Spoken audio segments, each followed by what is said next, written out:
مساء الخير عليكم جميعا. النهارده الحلقة الثالثة بنقدم لكم النهارده نسبة التغذية اليومية لكل أم وكل الأطفال اللي هتبقى موجودة معانا، وكل حاجة بنسبة زي ما اتكلمنا في فيديوهات كتير.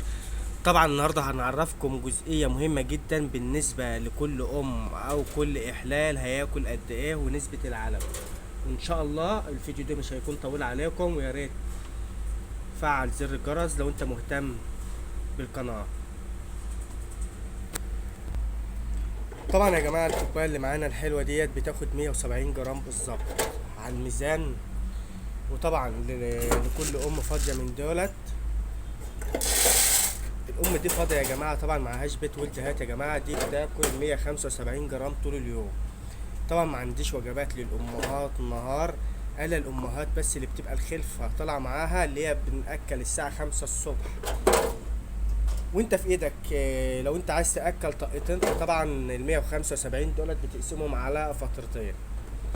طبعا الام اللي زي دي معانا والده يا جماعه، بنحط لها كوبايه ونص. اللي بيبقى معاها خلفه دي طبعا كده الام اللي معاها خلفه في سن العشر ايام او ال15 يوم، هي دي نسبه العلف كوبايه ونص.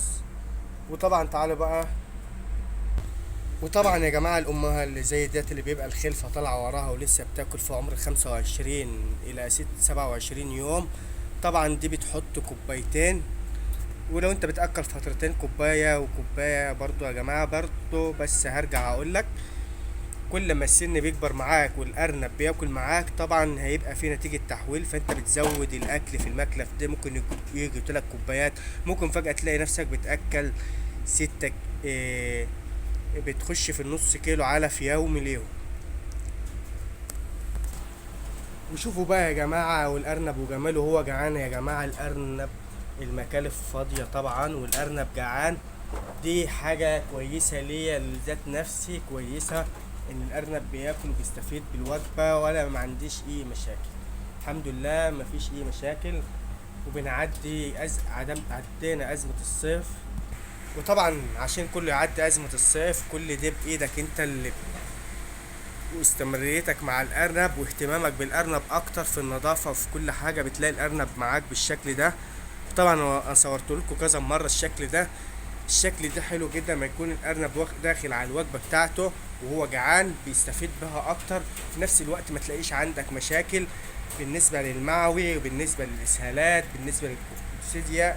لازم تعود أرنبك على نظام معين إنك هتمشي بيه طول الأيام اللي أنت هتشتغل معاها في الأرنب. شوفوا بقى يا جماعة واحنا بنقدم الوجبة، كله داخل جعان يا جماعة.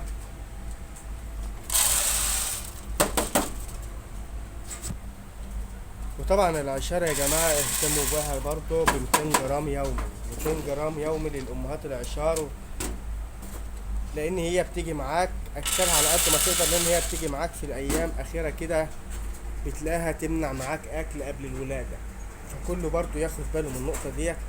أنا بعرفكم استمرارية الأرنب ماشية إزاي، ودي مهمة لكم جميعا.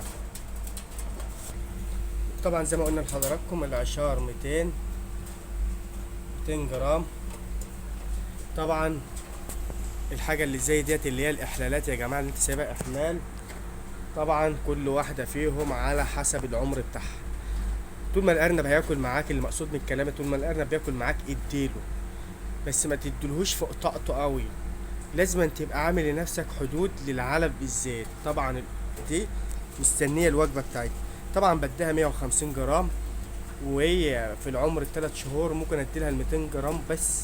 بتقبل معايا تحويل، بتقبل معايا وزن معين. وباجي في اوقات تلاقيها ما تاكلش الطاقة بتاعتها، فبتبتدي انك تقل. لو كنت بتديلها 200 بتديلها 150، عشان بتبقى واخدة راحة استقبال شوية. وطبعا هو دي فيديو حلقتنا النهاردة، ويا ريت لو عجبك الفيديو ما تنساش تدعم الفيديو باللايك. وطبعا الاعمار دي يا جماعة قبل نهاية الفيديو يا ريت تعرف ان الاعمار على حسب. لو انت لسه فاطم شغل بتدي لكل واحد 50 جرام لمدة اسبوع ولا حاجة، وبعد كده بتزيد تدريج. طول ما الارنب اللحم ده هياكل معاك اهتموا بيه، طول ما بياكل معاك اديله طبعا نسبته. هتلاقي معاك بدل ما كنت بتديله 50 فجأة بقت 100، فجأة بقت 150، اللي هي عمر البيع.